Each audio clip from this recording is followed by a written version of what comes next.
live. Yeah, yeah, we going live. Hey, hey, we going live. Yeah, yeah, we going live. Yeah, yeah, we going. Yeah, yeah, we going. Yeah, yeah, yeah, we going live. From the 50-yard line, we going live. From the 50-yard line, we going live. From the 50-yard line. Hey. All right. Yeah. Now look, Okay. this next topic was going to be a who's really right, but because we were on the same side of this thing, Yeah. we couldn't make it a who's really right. Yeah. But the question is, what NBA star was more unpredictable? Metta World Peace, formerly known as Ron Artest, or Dennis Rodman? And we both went with Metta World Peace. Oh yeah. Sure. Wasn't even no doubt in my mind on that one. I'm like, wait, what? Unpredictable? Unpredictable on the floor. And then, you know me, I'm always like, well, what are we talking about? Because if we're talking about unpredictable in the game of basketball on the court, right? Absolutely Metta World Peace. If we're talking about just in life in general and just fashion, right? Then Dennis Rodman wins hands down, like no doubt in my mind. I assume that the question was around what happens on the basketball court. Mm-hmm. And so in that respect, I have to say that it's Metta World Peace. So what made you choose Metta World Peace as opposed to Dennis Rodman? Well, I think one of the defining moments was that whole Pacers-Pistons brawl. Alice in the Palace. Yes. I think that for me was one of those defining moments. But also he just always, I mean, the dude was a defensive juggernaut, like crazy. But it was because he was crazy. Right. That he was so effective at playing defense the way that he did. He was shut down. And then the incident with James Harden. Yes. Yeah. Like those are things that so going up in stands, fighting people and bowing folks in their head, causing concussions are definitely not things that you typically see in basketball. Well, you know, I think so. Typically, not during this era, no. It's certainly not allowed. But that's coming off the heels of the 80s and 90s and early 2000s, where you know you were still allowed to like foul someone really hard, and you may not get thrown out of the game or get a technical foul. It may just be. Okay, but there wasn't the thing with James Harden wasn't a foul though. I mean, it was considered a foul, but it wasn't a during play type thing. Didn't it happen like after he had scored or something and then he bowled him in the head? Like it, so that's not even an excuse for that. That no. Like that's not even we playing basketball hard. That went a little that far was beyond that. Yeah. I went with Metta World Peace too. And while I did see video of Dennis Rodman when he played with the Bad Boy Pistons, and he did some fouling and stuff like that, and I vividly remember him kicking the cameraman when he was playing with the Bulls. That's not funny. I'm sorry. I still think Ron Artest, like just for some of the stuff that he would do on the court, was more unpredictable. Like, absolutely. And so we speak about the Malice in the Palace and we talk about him going in the stands. But the reason it started is because this was a blowout win. He was still on the floor and he shouldn't have been. And he fouled Ben Wallace really hard. He did. Ben Wallace came back. But that was him. Yeah. He mushed him in the face. And what I can say is, what I appreciate is that he spoke about during that time he was going to therapy. Right. Because he had been dealing with some things that mental illness. So kudos to him that he was even able to recognize that. So right. Yeah. And so in that moment, he went, and I don't know if you remember, he went and laid on the score table. Mm-hmm. I And remember because he was trying to calm down. Yeah, you could tell he was like trying to use his coping skills to calm himself down. Yeah.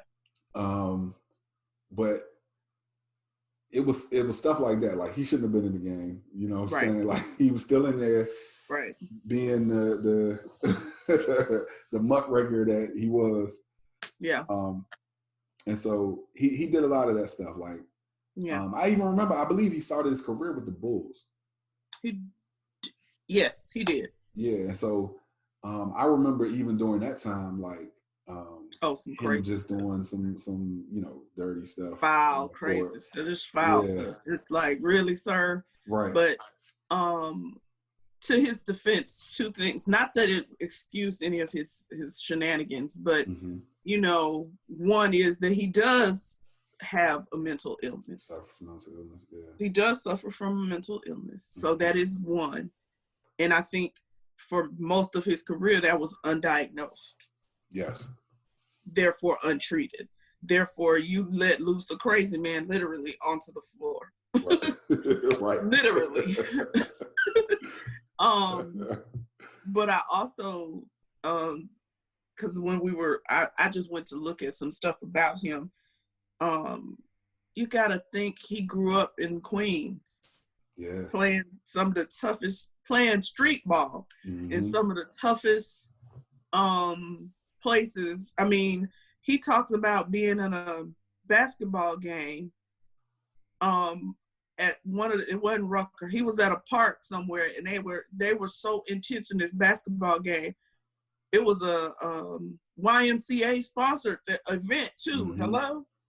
And somebody got so mad they tore the leg off a table, threw it at a boy on the court, and it punctured his back and killed him on the court.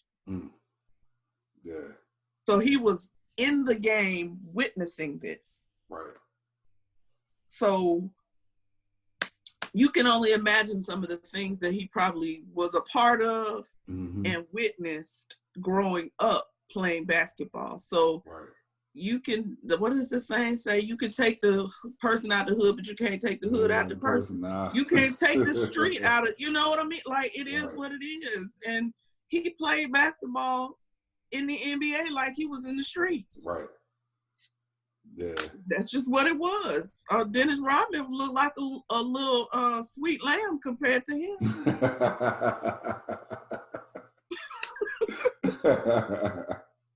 Yeah, we definitely agreed on this one.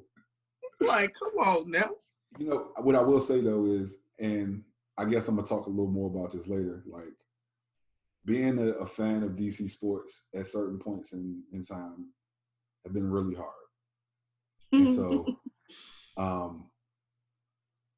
during the early to mid 2000s, one, I was a huge Jalen Rose fan, but I was also, I ended up kind of becoming a Pacers fan, or rooting for the Pacers, maybe not a Pacers fan, but rooting for the Pacers because the Bullets / Wizards was so bad back then. And so through that, I ended up becoming a fan of Ron Artest. And I knew he was crazy. But just saying. It really made me happy to see him get a championship. When he won that championship with Kobe. Yeah. And he I believe he hit the game seal. Game winning shot. Yep, because Phil Jackson said he was the MVP of that game. Yeah. Yeah, because down the stretch, Kobe didn't play the greatest. And Metta World Peace. I think I keep calling him Ron Artest. It's actually Metta Sanderford Artest now. Oh, okay. I knew he changed it. I couldn't remember what he had changed about. It's Metta Sanderford Artest. Okay. Yep. So Metta Sanderford Artest. It was just really good to see him get that championship and you know, to be a key piece in that. Yeah, absolutely. And by that point, you know, he had really done a good job of sticking with therapy and right. Oh, he was definitely different by then. Yeah. Yeah. Although I believe the thing with Harden happened after, but either way. Yeah. I mean, he still had a little bit of it in him. Yeah. But he talked Work about in progress. I think he would fly his therapist around. I mean, when it's important to listen, this man, his even while playing basketball, like his 2011, 2012 salary, he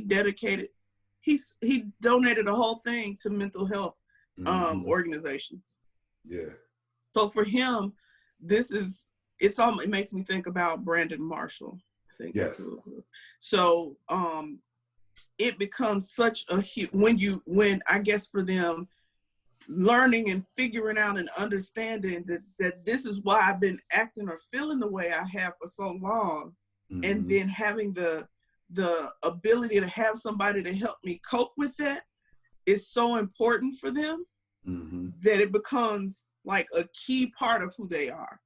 And so for him, he knew who he was, and he knew that was a key thing. Like I can't be without this person just in case something go down and I need to, you know what I mean? And so, yeah. So I thought I don't know. There might be another. Actually, that's another behavioral thing because that's a codependency. But either way. But either way, I respect that you know yourself enough to say, I probably need to have this person around. Right. Yeah. Just because I know me. I know me. So I'm just going to have him around. Just in case. Yeah. So. But yeah, definitely. Yeah. He was more unpredictable than Dennis Rodman. Yeah. Absolutely. Yeah, I think Dennis Rodman he was just cool, just a little wacky, like eccentric, but he was pretty cool. And all that stuff was pretty much off the floor. I mean, he did have a hair color and stuff like that, but you know, I mean, all them dressing, all of the dress. Listen, he was a trendsetter, honestly. I mean, because all of these folks are doing it now, like exactly. He was doing it back then, and they didn't even, like, oh, you got on the dress. Oh, okay. I said, what did I say the other day? I said to somebody, Rodman walks so Young Thug can run. Woo,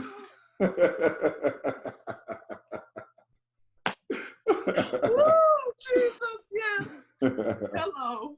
Listen, real talk. So yeah, it is what it is though. So now put the cameras on me, put the cameras on me, put the cameras on me, put the cameras on me, put the cameras on me, put the cameras on me, put the cameras on me.